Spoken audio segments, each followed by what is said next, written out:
Hello friends, this is Neha and welcome to NB learning platform. चलिए हमारा क्या बोलते हैं, हमने फीमेल रिप्रोडक्टिव सिस्टम स्टार्ट कर दिया था, जिसका क्या बोलते हैं पूरा पहले वाला हमने ओवरीज पढ़ लिया। ओवरीज क्या होती है वो पढ़ पूरा, मैंने उसका स्ट्रक्चर बता भी दिया था कि अगर आपने नहीं देखा है तो बैक वाला लेक्चर जाके देखिए, उसमें आपको दिखेगा। ठीक है, उसके बाद हमने ओवरीज तक कंप्लीट कर ली थी। आज हमें पढ़ना है फैलोपियन ट्यूब।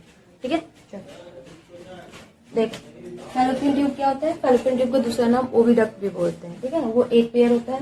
दिस ये कहाँ होता है, ये कैसे पोजीशन, इसका पोजीशन कैसे होता है, बना कहाँ होता है? देखो, this extend laterally from the uterus. जैसे ये वाला पोर्शन हमारा यूटरस था, उसके बाद ऐसे वाली पोर्शन थी, वो क्या है? हमारी फैलोपियन ट्यूब है। ठीक है, ये फैलोपियन ट्यूब है, इसका लेंथ होता है 10 से 12 सेंटीमीटर का होता है। ठीक है, ये किस चीज का बना होता है? इपिथेलियम सेल का सिलिएटेड सिंपल कॉलमनार एपिथेलियम का बना होता है, जो बेसिकली क्या हेल्प कराती है?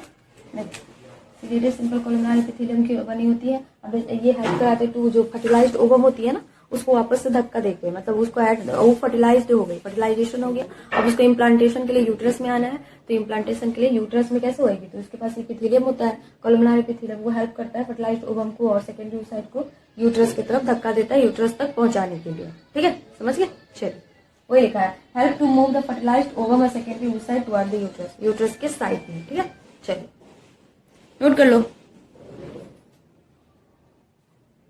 चलिए ठीक है, ये फैलोपियन ट्यूब है, उसको ओविडक्ट जो देखा स्ट्रक्चर वहां तो हो गया। अब स्ट्रक्चर देखा किस क्या क्या बनाता है। इसमें इस्मस होती है, इसमें एम्पुला, एम्पुला के बाद इनफंडिबुलम, इनफंडिबुलम के बाद फिम्बरी। यहाँ पे तक यहीं तक आता है। देखो, सबसे पहले एम्पुला, इस्मस क्या होता है? ये इस्मस एक छोटा सा, वो छोटा होता है, पतला होता है, थिक वॉल है, पोर्शन है जो ज्वाइन करता है यूट्रस, जो डायरेक्टली कॉन्टेक्ट यूट्रस से कॉन्टेक्ट में रहता है। उसके बाद क्या है? एम्पुला है, जो सबसे पोर्शन, जो वाइडेस्ट पोर्शन है। क्यों ये वाइडेस्ट पोर्शन होने का रीजन भी है क्योंकि ये फर्टिलाइजेशन साइट है, यहीं पे फर्टिलाइजेशन होती है। It is site of fertilisation, fertilisation का साइट है, इसलिए इसको एम्पुलरी रीजन भी बोलते हैं। ठीक है, वाइडेस्ट पोर्शन है। इनफंडिबुलम, ये फनल शेप होता है, पोर्शन है ईच ट्यूब का, उसको इनफंडिबुलम बोलता है। बस इनफंडिबुलम के ना सबसे लास्ट वाला, उसी का जो नीचे वाला पोर्शन होता है, उसी को हम फिम्बरी बोलते हैं। ठीक है, चलो नोट कर लो। चलिए, फैलोपियन ट्यूब, इसका है फिम्बरी, लास्ट पोर्शन बचा हुआ है फिम्बरी। फिम्बरी क्या होता है? Edge of the infundibulum, infundibulum का लास्ट वाला पोर्शन होता है, फिंगर लाइक प्रोजेक्शन, इसीलिए इसको फिम्बरी बोलते हैं। और उसके बाद बीच helping capturing of the ovum. बताया था कि ये जो ओवुलेशन होगी, ओवुलेशन होने के बाद ओवरी जो ओवम सिक्रीट करेगा अपने नीचे, मतलब ओवुलेशन वाले एरिया में, ओवरी वाले एरिया में, तो वहां से वो क्या, एक दोनों अटैच नहीं होता। जैसे एक यहाँ हुई तो फिम्बरी ऐसे ऐसे ऐसे ही कैप्चर कर लेगी, इसको सकिंग वाला कैपेसिटी वाला एक बना होता है, तो उसमें क्या करेगी, ये जल्दी से कैप्चर कर लेगी। ठीक है, सो फैलोपियन ट्यूब हो गई हमारी। चलिए एनसीईआरटी से पढ़ लेते हैं फैलोपियन ट्यूब। चलिए, हाँ देखो, चलिए पढ़ना है हमें फैलोपियन ट्यूब। 45 पेज नंबर निकालिए। देखो लिखा हुआ है, the oviduct, fallopian tube, uterus, vagina constitute the female accessory gland. Each fallopian tube is about 10 to 12 centimeter long and extend from the periphery of each ovary to the uterus. उसके बाद है the part closer to the ovary is the funnel shape. ये ovary के मतलब पास में, ये सबसे पहले ओवरी से दिखाया मैंने आपको, यूट्रस साइड से लिखवाया 1 2 3, इसमें ओवरी से लिखवाया हुआ है, लिखा हुआ है part closer to the ovary. Ovary से जो क्लोजर पार्ट है वो फनल शेप का होता है, उसको हम इनफंडिबुलम बोलते हैं। अब उसके बाद the edge of the infundibulum, infundibulum का जो एज होता है पॉजेस फिंगर लाइक प्रोजेक्शन, जिसको हम बोलते हैं फिम्बरी। देखो लिखा हुआ है, और उसके बीच help the collection of the ovum after ovulation, ovulation के बाद ओवम को जो कलेक्ट करता है उसको हम क्या बोलते हैं? फिम्बरी। इसके बाद है इनफंडिबुलम, उसके बाद है infundibulum leads to the wider, देखो वाइडर लिखा हुआ है एनसीईआरटी में भी, wider part of the oviduct, oviduct का वाइडर पार्ट जिसको हम एम्पुला बोलते हैं। Last part of the oviduct is isthmus, has a narrow lumen and it is join the uterus, और वो क्या ज्वाइन करता है? हमारे यूटेरस से ज्वाइन होता है। ठीक है, अब हमें पढ़ना है यूटेरस। देखिए समझ आ गया आपको? हमारा पूरा पूरा फैलोपियन ट्यूब कंप्लीट हो गया। अब है यूटेरस। यूटेरस क्या होता है? यूटेरस को हम हिस्ट्रा भी बोलते हैं या फिर वोम्ब भी बोल सकते हैं। ठीक है, it is situated between urinary bladder और रेक्टम। ये जो फीमेल के यूरिनरी ब्लैडर और रेक्टम दोनों के बीच में क्या होता है? हमारा यूटेरस सिचुएटेड होता है। ठीक है, समझ गए? अब देखो शेप इसका क्या होता है? इन्वर्टेड पी शेप, जैसे हमारा पियर shape, not P shape, peer shape. नाशपाती होती है ना, नाशपाती को उल्टा कर दो तो वैसा दिखता है ये। ठीक है, पियर शेप। इसका साइज होता है 7.5 सेंटीमीटर लॉन्ग होती है, 5 सेंटीमीटर वाइड होती है एंड 2.5 सेंटीमीटर मतलब थिकनेस होती है, मोटापा होती है उसकी। ठीक है, देखिए चलिए नोट कर लीजिए। चलिए ठीक है, तो यूट्रस का हमारा पार्ट बचा हुआ था। ठीक, चलो ठीक है। देखो, तो यूट्रस का पार्ट कितने पार्ट, यूट्रस के 3 पार्ट्स होते हैं, फंडस और उसके बाद नीचे बॉडी एंड सर्विक्स। ठीक है, फंडस पार्ट है जो अपर डॉम शेप होता है, जो मैंने बताया दिखाया था, जहाँ पे एक्टोपिक प्रेगनेंसी हो जाती है उसको हम डॉम शेप बोलते हैं। मैंने बता दिया था कि जो भी मैंने डायग्राम बनाई थी तो उसमें दिखाया था ना कि ऊपर वाला पोर्शन होता है उसको एक्टोपिक प्रेगनेंसी जिसमें हो जाती है, तो वो वाला है part fundus part. Upper dome shape portion है superior to the uterine tubes, uterine tubes के सुपीरियर ऊपर सबसे ऊपर वाली रहती है। सुपीरियर का मतलब ऊपर वाला, इंफीरियर नीचे वाला। अब देखो बॉडी कॉर्पस, बॉडी जो मिडिल वाली पार्ट है उसको बॉडी बोलते हैं। ठीक है, यहाँ पे कॉर्पस बोलते हैं। Middle part and main part of the uterus, ये मिडिल पार्ट है और main part of the uterus. Main part मतलब यहीं पे जाके बेबी, नॉर्मल बेबी यहीं पे जाके इम्प्लांट होती है जनरली। ठीक है, cervix and interior narrow portion है, ये जब सबसे लास्ट वाला पोर्शन आपने देखा था जो इंटीरियर नैरो पोर्शन थी वो सर्विक्स है, जो ओपन होता है इनटू विजाइना, जो लास्ट में विजाइना में ओपन होती है last portion. It is mainly formed of the most powerful sphincter. अब बोला जा रहा है कि यहाँ पे बहुत बड़ा स्पिंचर का मतलब होता है ना एक तरीके से दरवाजा। ये दरवाजा नॉर्मल हमारे घर के डोर के जैसा दरवाजा नहीं होता, फ्लेक्सिबल होती है, जो स्पिंचर ही होती है, जो बेसिकली जब प्रेग्नेंट होती है तो स्पिंचर क्लोज हो जाता है परमानेंटली, 6-9 मंथ के लिए वो क्लोज हो जाता है। लेकिन जैसे अब जब डिलीवरी होती है, डिलीवरी के साथ जब बेबी, जो हमारा फीटस का डिलीवरी कब होता है, पार्चुएशन कब होती है, जब फीटस अपना इंटरनल मतलब वो फीटस का रिफ्लेक्स लगती है और बॉडी का वैसे हमारा रिफ्लेक्स, दोनों रिफ्लेक्स लगा के जब बेबी मतलब बेबी अपने आप को पुश करती है कि अब बाहर निकलने का टाइम हो गया, तब वो स्पिंचर खुलता है। स्पिंचर खुलता है तो वही स्पिंचर है, हार्ड स्पिंचर है। सुपर पावरफुल स्पिंचर इसलिए है क्योंकि अगर स्पिंचर पावरफुल नहीं होएगा तो क्या हो जाएगा, क्योंकि एक बेबी को होल्ड करना वो भी 9 मंथ के लिए बहुत बड़ी बात होती है ना। हाँ, तो उसको होल्ड करके रखना, अगर नॉर्मल वो पावरफुल स्पिंचर नहीं होगा तो आराम से थोड़ा भी हिले डुलेगी लेडीज तो क्या हो जाएगा, वो बच्चा निकल जाएगा। तो इसीलिए वो बहुत पावरफुल स्पिंचर होता है बॉडी का। ठीक है, चलो देख लो इसी पोर्शन में, जैसे मैंने फिगर बना रखा था, बस देखो यही है, देख लो आप, मैं दोबारा इसलिए नहीं ड्रॉ करा। देखो ये वाली हमारी यूटेरस है, दिख रही है, हाँ ये यूटेरस है ना, ये ऊपर वाला जो यूटेराइन फंडस है, ये वाली फंडिक, ये पूरा बॉडी, और ये हमारी कौन है, सर्विक्स हो गई। ठीक है, ये सर्विक्स हो गई और उसका कर्व लाइक स्ट्रक्चर है, ये वजाइना है। ठीक है, और यही वजाइना के पास एक बहुत ज्यादा हार्ड स्पिंचर होएगा, समझ गए। चलो नोट कर लीजिए, चलो ठीक है। देखो क्या लिखा हुआ है, यूटेरस। हाँ तो यूटेरस पेरीमेट्रियम, जो यूटेरस का हमें आपको क्या यूटेरस का कहना है, लेयर पढ़ना है। वो 3 लेयर होता है बेसिकली, जो हमने पहले मैंने बताया, उसमें डायग्राम में लिखवा दिया था, बस उसके कुछ फीचर्स है उसको भी देखना है। ठीक है, सबसे बड़ा आउटर लेयर को पेरीमेट्रियम बोलते हैं, फिर मिडिल लेयर को मायो, ऐसे याद कर सकते हो। आउटर को पेरी मतलब बाहर वाले लेयर पे होता है, मायो मतलब मिडिल, और एंडर मतलब होता है इनसाइड, वैसे भी लर्न कर सकते हो। पेरीमेट्रियम मतलब आउटर मोस्ट लेयर होता है, कंपोज्ड होता है इसमें बस नॉर्मली से सिंपल स्क्वैमस एपिथेलियम होता है, उसको कुछ नहीं ज्यादा। ठीक है, और वो एरियोलर टिश्यू के साथ कनेक्ट होता है। सिंपल स्क्वायरमस एपिथेलियम होगा और एक कनेक्टिव टिश्यू होती है वो एरियोलर वाली होती है। ठीक है, अब है मायोमेट्रियम, ये इंपॉर्टेंट है। ठीक है, मायोमेट्रियम और इंडोमेट्रियम ये दोनों इंपॉर्टेंट सब है, लेकिन ज्यादा इंपॉर्टेंट मायोमेट्रियम इंडोमेट्रियम है। कैसे, मायोमेट्रियम मिडिल लेयर पता ही आपको, ये है स्मूथ मसल्स, इसमें जितने भी होते हैं सब बहुत सारे स्मूथ मसल होते हैं। क्यों, स्मूथ मसल्स के पास ही फ्लेक्सिबिलिटी की कैपेसिटी सबसे ज्यादा होती है। क्यों, smooth muscle it consist of 3 layer of smooth muscle, वो भी 1-2 लेयर नहीं, 3 लेयर स्मूथ मसल्स का होता है। देखो 3 layer of smooth muscles. Smooth muscles कितने लेयर के होते हैं, इसमें 3 लेयर होते हैं, 3 लेयर होते हैं। और उसके बाद fibres that are thickest in fundus, ये है जो मोटा, ये ऊपर मोटा होता है जैसे, और उसके जैसे जैसे नीचे आता है वैसे वैसे पतला होता जाता है। थिकेस्ट फंडिक रीजन में सबसे ज्यादा थिक होता है, और जैसे जैसे नीचे सर्विक्स पे आएगा थिन हो जाएगा।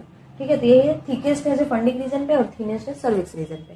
और ये क्यों होता है स्मूथ मसल 3 लेयर, क्योंकि ये हमें क्या करता है आगे जाके जो फ्लेक्सिबिलिटी और कॉन्ट्रैक्शन कराता है ना डिलीवरी टाइम में, तो ये मायोमेट्रियम ही कराती है। ठीक है, समझ गए, जो मैं अभी लिखवाऊंगी स्पेस नहीं था तो मैं पहले इसका ये पूरा स्टेप में मैंने कंप्लीट कर दिया कि ये हमारा थिनेस्ट रीजन होता है, इसलिए क्योंकि यहाँ पे हमारा जो नॉर्मल सा जो आगे जाके आपका प्रोसेस होता है ना कि आगे जाके ये थिकेस्ट 3 लेयर का क्यों होता है, क्योंकि 3 लेयर की वजह से ये आगे हमारा जो डिलीवरी के केस में डिलीवरी बेबी की डिलीवरी कराते हैं उस केस में ये हमारा बेसिकली कॉन्ट्रैक्शन में हेल्प कराता है स्मूथ, इसलिए स्मूथ मसल दिया हुआ है। ठीक है, चलो नोट कर लीजिए।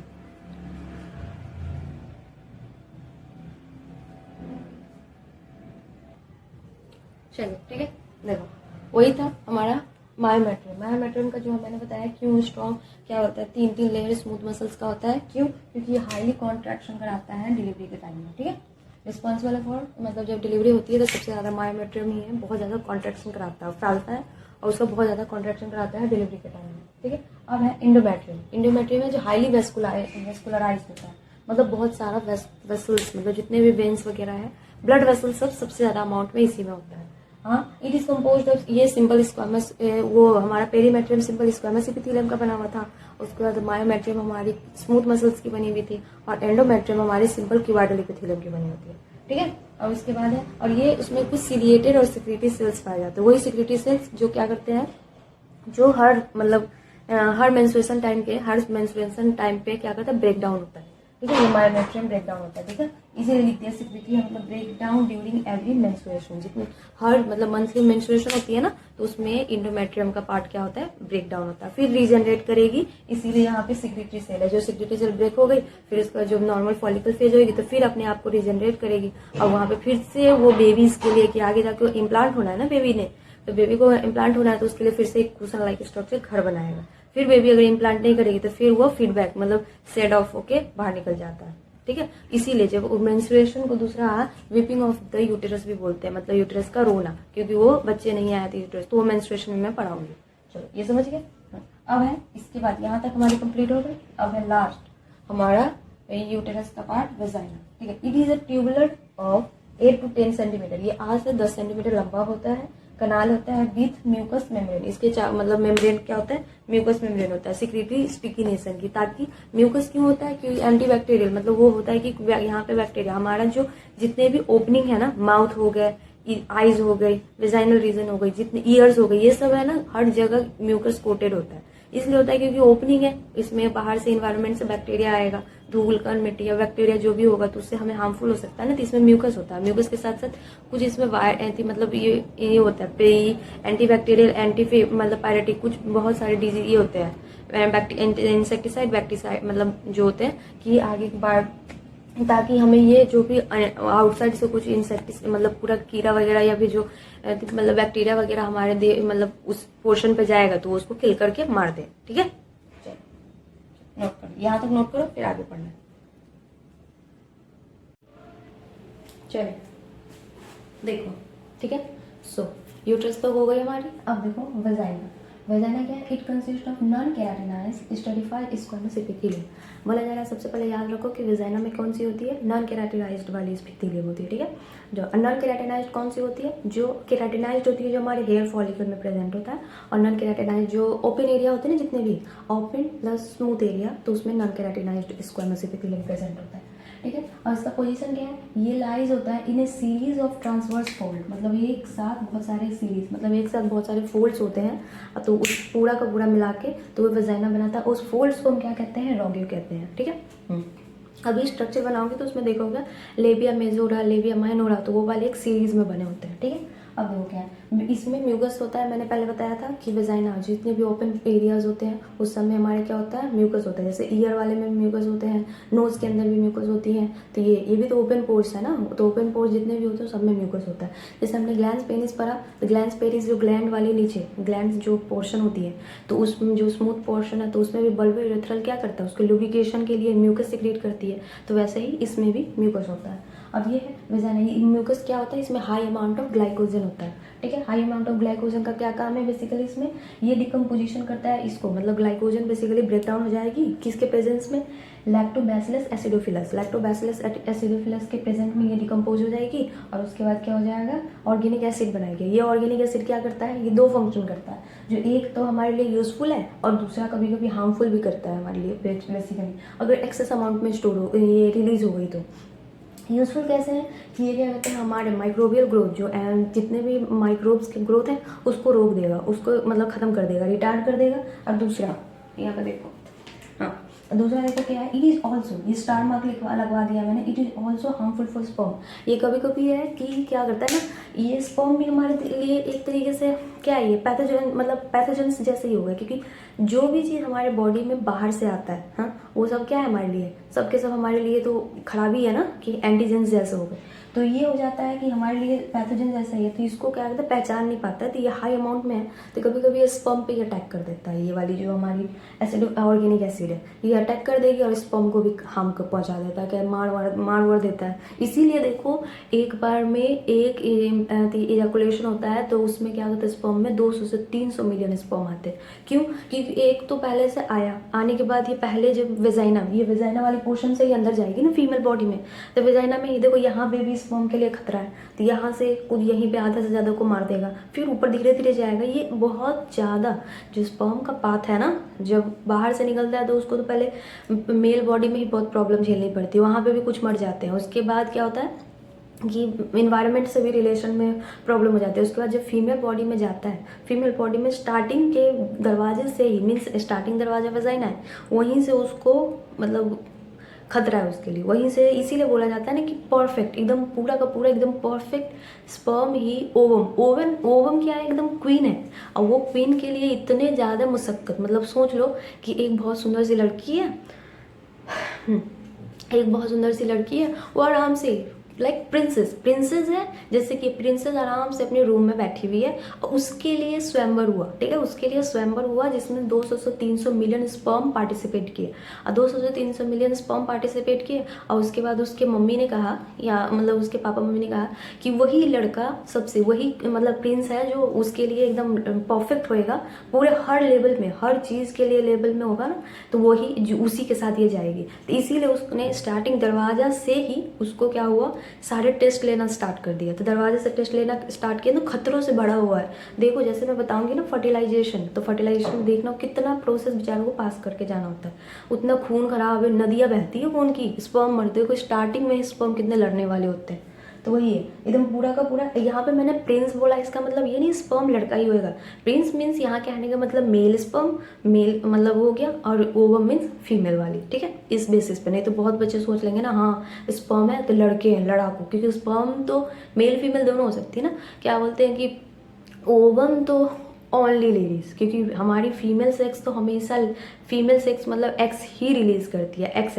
स्पर्म में तो एक्स भी हो सकता है, XY भी हो सकता है, लेकिन बेसिकली मैंने समझाने के भी उससे बोला उनको कितना लड़ना पड़ता है, ठीक है, मेल गैमिट बेसिकली और फीमेल गैमिट। तो वही है कि ये कभी कभी होता है ना अपने आप को भी खतरा, ये स्पर्म को भी खतरा पहुंचा देता है, समझ गए। अब दूसरा, ग्लैंड्स जो होती है वजाइना में कोई ग्लैंड नहीं होती है, ये भी लर्न कर लीजिए, स्टार मार्क है। देखो वजाइना जो होती है ना उसमें एक भी ग्लैंड्स प्रेजेंट नहीं होती, ये दिमाग में हमेशा बिठा लो कि जैसे, लेकिन वहाँ पे पेनिस वाले रीजन में था, लेकिन वजाइना के पोर्शन में कोई ग्लैंड प्रेजेंट नहीं होता, ठीक है। चलिए नोट कर लीजिए, चलिए ठीक है। देखो हो गया external opening of vagina, vagina की जो बाहर वाली ओपनिंग होती है उसको हम क्या बोलते हैं, वजाइनल ओरिफिस, ठीक है। ये वेजाइनल ओरिफिस क्या होता है, ये गार्डेड होता है by a thin fold of vascularised mucus, मतलब अब उसके ऊपर एक वेजाइनल ओरिफिस हो गई, उसके बाद एक मतलब बहुत ज़्यादा वेस्कुलर, मतलब बेसिकली होता है उसमें ये नहीं होते, क्या बोलते हैं उसको, बोन्स वगैरह नहीं होता, वेस्कुलराइज्ड होती है, हाईली वेस्कुलराइज्ड होती है, मेम्ब्रेनस होता है, उसको बोलते हैं हाइमेन, ठीक है। अब देखो हाइमेन क्या होता है, इसका बहुत इंपॉर्टेंट काम है, ये बहुत ज़्यादा अति आवश्यक है। देखो हाइमेन है, it is often turn during first quarters, जब मतलब होता है फर्स्ट वाले, पहली बार जो इंटर कोर्स करते हैं ना लोग, मतलब कपल आपस में जब एक पहली बार सेक्स करते हैं तो उस टाइम में क्या होता है, टूट जाती है, मतलब ब्रेक हो जाता है ये, लेकिन हमेशा नहीं, इट्स नॉट कंपल्सरी। देखो और उसके बाद है मतलब इंटर कोर्स में पहली बार में टूट जाता है, ब्रेक हो जाती है, और उसके बाद है बट, देखो मैंने बहुत बड़ा वाला बट लिखा है यहाँ पे, देख रहे हो, but it is not indication of virginity, इसका मतलब ये नहीं है कि मतलब अगर जिस लड़की में वो प्रेजेंट होएगा तो वो वर्जिन है, और नहीं प्रेजेंट है तो वो वर्जिन नहीं है। वर्जिन का मतलब क्या होता है, सेक्सुअली एक्सपीरियंस, ठीक है। वर्जिनिटी का मतलब अभी तो सभी लोग जानते हैं, हाँ ये तो बेसिकली हो गया ना, सेक्सुअल एक्सपीरियंस का मतलब वो सेक्सुअली एक्सपीरियंस्ड की हुई है या नहीं।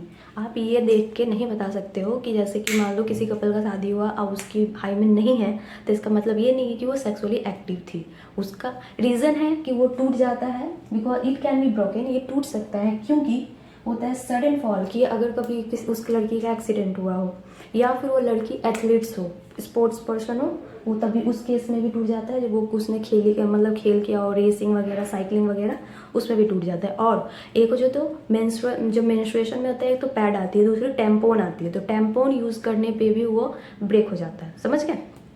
चलो, तो आप कभी भी ऐसा होता है ना कि मेल फीमेल का, बहुत लोग, ये मिथ है दिमाग में कि बहुत लोग ना क्या कर लेते हैं कि मतलब हाइमेन नहीं होगा किसी में, तो वो सोच लेते हैं ना कि नहीं ये लड़की वर्जिन नहीं है। तो ये मिथ है, दिमाग में मिथ है, इससे कुछ लेना देना नहीं है। समझ गए? चलो नोट कर लीजिए।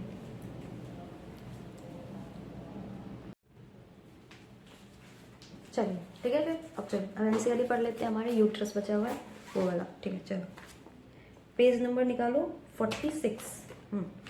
साथ साथ एनसीईआरटी भी निकाल के बैठना है आपको। चलो, the uterus is single and it is called womb. Uterus एक सिंगल होता है। अभी सब हमने दो पढ़ा, फेलोपियन ट्यूब भी पेयर में होती है और हमारा ओवरीज भी क्या होता है, ओवरी भी पेयर में होती है, लेकिन यूट्रस क्या एक होता है। और ये shape of the uterus is like a inverted pear. नाशपाती, उल्टा नाशपाती कर दो वैसा दिखता है। हाँ, it is supported by ligament attach to the pelvic wall. और ये है पेल्विक वॉल से अटैच कैसे होती है, लिगामेंट के थ्रू। ठीक है, और उसके बाद वो किस में होता है, ये बताया था मैंने, ये होता है यूरिनरी ब्लैडर और रेक्टम के बीच में। ठीक है, और उसके बाद है the uterus open into vagina through a narrow cervix. अब बोला जा रहा है यूट्रस का है, यूट्रस का ही पार्ट है सर्विक्स, और सर्विक्स के नीचे होता है जो वजाइना होती है जिसमें ओपन होता है, जो अभी हम लोगों ने पढ़ा। उसके बाद क्या है, the cavity of the cervix is called cervical canal. और कैविटी है जो सर्विक्स की जो कैविटी है उसको हम सर्वाइकल कनाल बोलते हैं। बीच अलॉन्ग विथ वेजाइना, अब वही बोला गया है कि सर्वाइकल कनाल प्लस वेजाइना दोनों मिला के क्या बनती है हमारी, बर्थ कनाल। ठीक है, the wall of the uterus has 3 layer. Uterus के कितने लेयर होते हैं, 3 लेयर होते हैं। The external thin membranes perimetrium, middle thick layer smooth muscles का जो बना होता है मायोमेट्रियम, और उसके बाद क्या है, इनर ग्लैंडुलर लेयर होती है उसको क्या बोलते हैं, एंडोमेट्रियम। ठीक है, that line the uterine cavity, जो पूरे के पूरे यूट्राइन कैविटी को क्या करता है, लाइन करके रखती है। उसके बाद द इंडोमेट्रियम अंडरगोज साइक्लिकल, वही लिखा हुआ है जो मैंने बोला था कि इंडोमेट्रियम क्या होती है, फॉल और डाउन हो जाती है मेंस्ट्रुएशन में, तो वही लिखा हुआ है endometrium undergoes cyclical change during menstrual cycle while the myometrium exhibit strong contraction during delivery of the baby. अब बोला जा रहा है कि इंडोमेट्रियम तो जो होता है क्या कहते हैं आपको, जो मेंस्ट्रुएशन करते हैं तो वो जो फॉलिंग डाउन हो जाती है तो विपिंग ऑफ द यूट्रस भी बोलते हैं। अब दूसरा क्या है कि मायोमेट्रियम क्या है, स्ट्रॉन्ग कॉन्ट्रैक्शन कराती है हमारी डिलीवरी के टाइम में। हो गया। अब है उसके बाद हमें पढ़ना है फीमेल एक्सटर्नल जेनाइटिलिया। ठीक है, तो पहले फीमेल एक्सटर्नल जेनाइटिलिया बता दूं, फिर उसके बाद हम लोग एनसीईआरटी पढ़ लेंगे। ठीक है, चलिए इतना तक समझ आ गया। चलो फिर, वेरी गुड। चलो ठीक है, अब हमें पढ़ना है एक्सटर्नल जेनाइटिलिया। एक्सटर्नल जेनाइटिलिया या वल्वा उसको ही बोलते हैं। ठीक है, उसमें क्या क्या है, mons pubis, labia majora, labia minora, clitoris, hymen, vestibule. Vestibule में ही है जो वेजाइनल ऑरिफिस होती है जो बाहर वाली, उसके बाद एक्सटर्नल ऑरिफिस, वेजाइनल ऑरिफिस, उसके बाद है एक्सटर्नल ऑरिफिस, और उसके opening of the duct of vestibular gland सब। ठीक है, अब देखो यहाँ पे मैंने क्या लिखा, homologous to the scrotum. Homologous का मतलब पता है आपको, देखो होमोलोगस और एनालोगस दोनों है जो मतलब हमने पढ़ा, इवोल्यूशन में पढ़ा होगा। इवोल्यूशन में ये नहीं पढ़ा होगा क्योंकि अगर आप 10th मतलब 11 12th वाले हो, 12th वाले हो तो नहीं पढ़ा होगा, अगर ड्रॉपर हो तो आपने पढ़ी होगी। होमोलोगस और एनालोगस का मतलब पता है। होमोलोगस होता है जिसका ऑरिजिन सेम होती है और फंक्शनली डिफरेंट होता है। तो यहाँ पे इस केस में क्या है कि इसका एम्ब्रियोनिक ऑरिजिन मतलब एम्ब्रियोनिक लेवल पे ही सेम था। लिख दूँ, ब्लैक पेन से ब्लू से लिख देती हूँ ताकि आपको दिखे। यहाँ पे ऊपर रेड लिखा हुआ है, ठीक है, देखो यहाँ पे एम्ब्रियोनिकली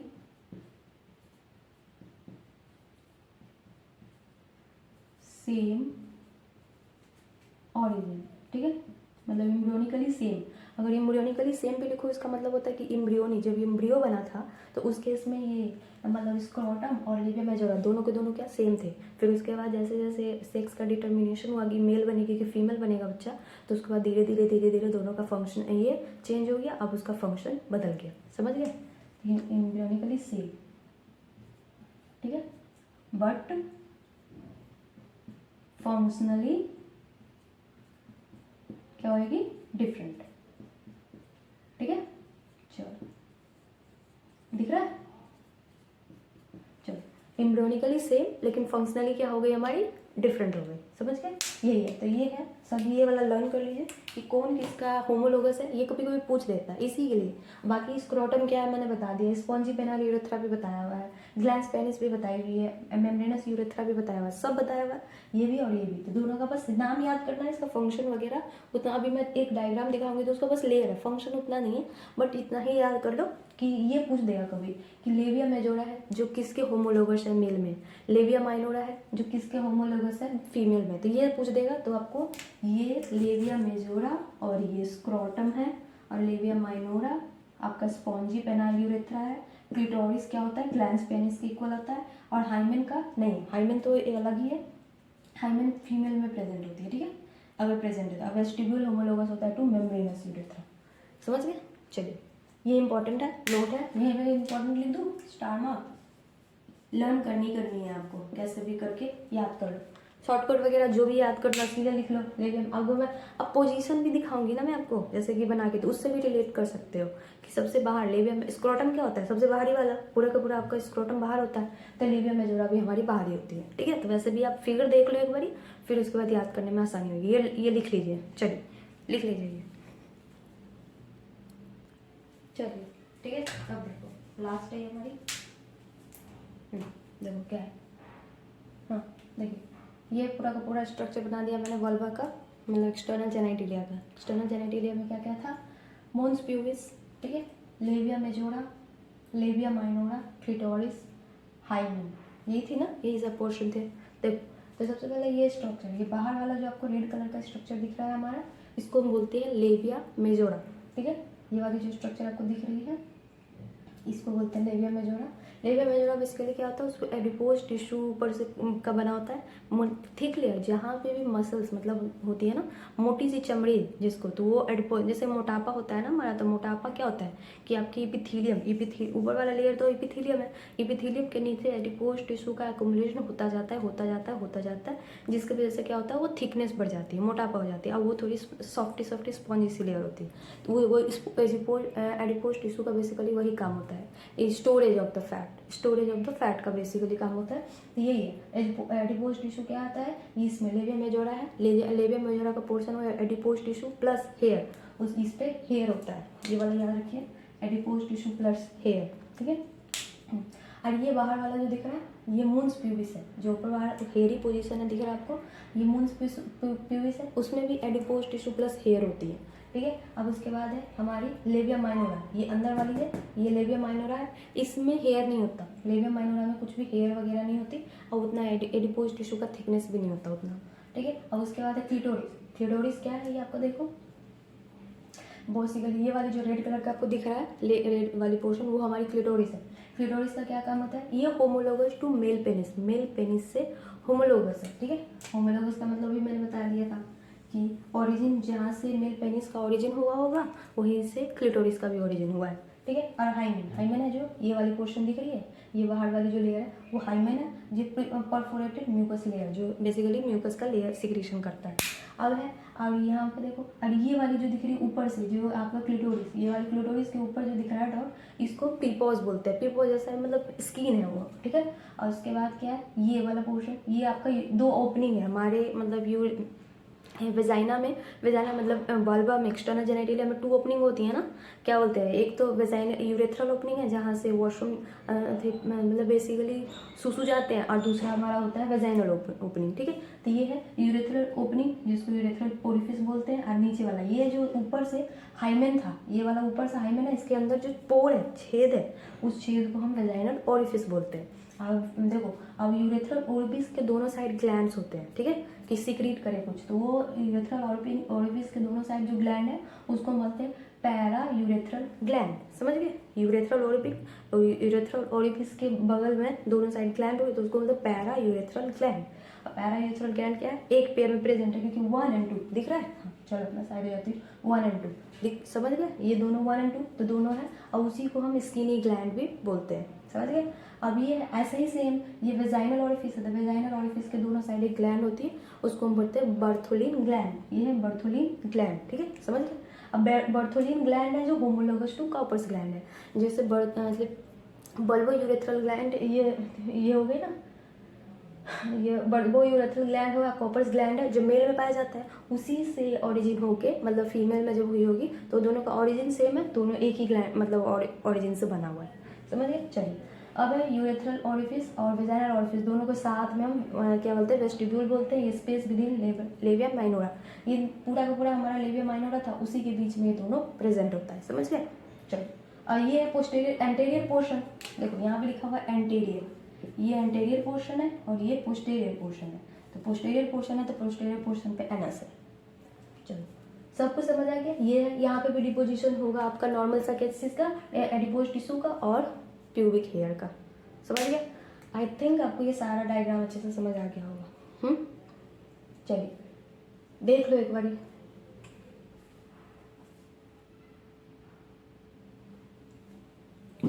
चलिए आई होप आपको ये सब डायग्राम अच्छे से समझ आ गई है, सारी क्लियरिटी डायग्राम मैंने जितना हो सके क्लियर करने की कोशिश की है। लैंग्वेज भी लिखवा दिया, लैंग्वेज भी लिखवाने के बाद मैंने डायग्राम भी दिखा दिया ताकि आपको पता चल जाए कि कौन सा लेयर कहाँ होता है, कैसे मेजोरा क्यों माइनोरा क्यों है, ठीक है। अब हम लोग एनसीईआरटी भी पढ़ लेते हैं। चलिए चलो सो देखिए NCERT, the female external genitalia include करता है moons pubis, labia majora, labia minora, hymen, clitoris. और उसके बाद है जो सब लिखवाया है कि लेविया माइनर म्यूबिक है, मून्स प्यूबिस है, उसके बाद है आपका क्या लाइनिंग में लिखवाया हुआ है ये, फिर उसके बाद है आपका लेविया मेजोरा, फिर लेविया माइनोरा, फिर क्लिटोरिस, हाइमेन सब है। अब उसके बाद प्यूबिक हेयर होता है, और लेविया, अब देखो मून्स प्यूबिस ऊपर वाला layer is a cushion of fatty tissue, fatty tissue का मतलब एडिपोज टिश्यू का एक्युमुलेशन हुआ है, कवर्ड बाय स्किन, उसका स्किन कवर्ड होता है, और प्यूबिक हेयर, उस पर प्यूबिक हेयर होता है। Labia majora is a fleshy fold of tissue, ये भी फ्लैसी फोल्ड टिश्यू का होता है, मीन्स एडिपोज टिश्यू का एक्युमुलेशन होता है। उसके बाद है which extend down from the moons pubis and surrounded the vaginal opening, और ये सराउंड करता है वेजाइनल ओपनिंग का, ठीक है। अब देखो the labia minora are paired fold of tissue under the labia majora, बोला जा रहा है लेविया माइनोरा क्या है, ये पेयर्ड फोल्ड है, ये भी मतलब पेयर्ड फोल्ड टिश्यू का, दोनों साइड से पेयर्ड जैसा दिखता है, और वो किसके अंदर है, लेविया मेजोरा के अंदर है। The opening of the vagina is often covered partially bye membrane called hymen. अब क्या होता है वेजाइना का ओपनिंग, देखो यही है वेजाइनल ओरिफिस, ये वेजाइनल ओरिफिस है, ओपनिंग ऑफ द वेजाइना, एक छोटा सा मतलब डॉट सा, मतलब बहुत ज़्यादा पिंच जैसा छेद है, ठीक है। वो छेद है किस चीज़ से कवर्ड है, हाइमेन से कवर्ड है, इसीलिए बोला जा रहा है कि हाइमेन, मैंने बोला था ना कि हाइमेन का टूटना का मतलब बोला जाता है कि वो वर्जिनिटी, तो वो इसीलिए क्योंकि वेजाइनल ओरिफिस को कवर्ड करके लगता है, तो लोगों को लगता है कि हाँ ये इसका ब्रेकडाउन हो गया तो वो सेक्सुअली एक्टिव है, वो गलत है, मिथ है, क्योंकि वो मैंने पहले बता दिया कि उसके वो तो बहुत सारे केसेस में हो सकते हैं कि जिम्नास्टिक लड़की होगी, एक्सीडेंट हो गया होगा, या टेम्पोन भी अभी के ज़माने में यूज़ करते हैं, मेंस्ट्रुअल पैड के जगह पे टेम्पोन यूज़ करना ज़्यादा प्रेफर करने लगी है लड़कियाँ, समझ गए। चलो समझ आ गया होगा कि हाइमेन क्यों ऐसा है, सो हो गया। अब उसके बाद the clitoris is a finger like structure which lies as the upper junction of the two labia minoras above the urethral opening। बोला जा रहा है क्लिटोरिस एक फिंगर लाइक मतलब प्रोजेक्शन है, स्ट्रक्चर है जो लाई करता है upper junction of the two labia minora, upper junction of labia minora, ये अपर जंक्शन है, यहीं पे ये क्लिटोरिस है, देख लो अपर जंक्शन ये हुआ, लोअर जंक्शन ये हुआ, तो अपर जंक्शन पे क्या हमारा प्रेजेंट है, क्लिटोरिस प्रेजेंट है। और फिंगर लाइक यहाँ पे डॉट जैसा बना दिया है, वो फिंगर लाइक प्रोजेक्शन होता है। उसके बाद है minor above the urethral opening, urethral opening के ऊपर, ये भी लिख दिया है, पूरा क्लियर लिख दिया है। देखो एनसीईआरटी का ये वाला पैरा पढ़ोगे और ये डायग्राम देखोगे, आप देखना अभी पढ़ने में नहीं समझ आया, फिर जैसे जैसे ये लाइन लिखा है वैसे इस डायग्राम को बना ही लो, बहुत इंपॉर्टेंट है। तो जैसे ये लाइन फिगर देखोगे और एनसीईआरटी का ये पढ़ोगे तो पूरा समझ आएगा। देखो क्या लिखा है क्लिटोरिस के बारे में कि ये upper junction of the labia minora के ऊपर प्रेजेंट होता है, अपर जंक्शन लेविया माइनोरा के ऊपर प्रेजेंट होता है, और above the urethral opening, urethral opening के ऊपर प्रेजेंट होता है। देखो कितना इजी समझ आ गया डायग्राम से। हो गया। The hymen often turn during the first coitus, वही मैंने जो पहले लिखवा दिया था कि हाइमेन है जो टर्न हो जाता है फर्स्ट क्वाइटस इंटरकोर्स में। However it can also be broken by a sudden fall और जॉल्ट, जो अचानक से गिर जाएगी, एक्सीडेंट हो गया। Insertion of vaginal tampon, vaginal tampon use करते हैं उसमें भी। Active participation in some sports like horseback riding, cycling, मतलब स्पोर्ट्स में जो वैसे कि मतलब जो होते हैं घुड़सवारी या फिर साइकिलिंग करते हैं उसमें भी हो जाता है। In some women the hymen persist even after coitus. क्या बोला जा रहा है कि कुछ लेडीज में हाइमेन इंटरकोर्स के बाद भी रह जाता है, समझ रहे हो? तो इससे कभी भी नहीं पता चल पाएगा। इनफैक्ट द प्रेजेंस और absence of hymen is not a real क्या है रिवायल इंडिकेशन ऑफ वर्जिनिटी और सेक्सुअल एक्सपीरियंस। लिख भी दिया एनसीईआरटी पूरा कि हाइमेन का रहना या ना रहना आपको ये डिफाइन नहीं कर पाता है कि वो क्या बोलते हैं सेक्सुअल इंटरकोर्स की है या नहीं की है। समझ गया? चलिए चलो फिर हो गया, वीडियो लंबी हो जाएगी, नहीं तो मैं भी मेमोरी ग्लैंड भी पढ़ा देती। ठीक है, कोई बात नहीं, आप यहीं तक पूरा क्लियर पढ़ लेना। देखो पूरा आपको इससे मैंने जो एनसीईआरटी की लाइन से और डायग्राम से पूरा क्लियर समझ आ गया होगा, क्योंकि ओरली पढ़ने पे आपको बिल्कुल समझ नहीं आया था, बट डायग्राम से आई होप को आपको एक एक वर्ड क्लियर हो गई होगी। अब इसी को 1 से 2 बार फिर खुद से पढ़ोगे तो पूरे अच्छे से क्लियर हो जाएगी। ठीक है, चलो ठीक है, फिर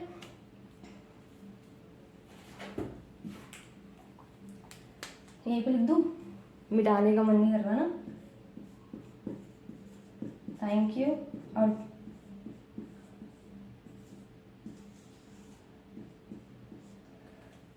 चलिए चैनल को प्लीज़ सब्सक्राइब कीजिए और शेयर कीजिए, जितने फ्रेंड्स के साथ आप शेयर कर सकते हो करो।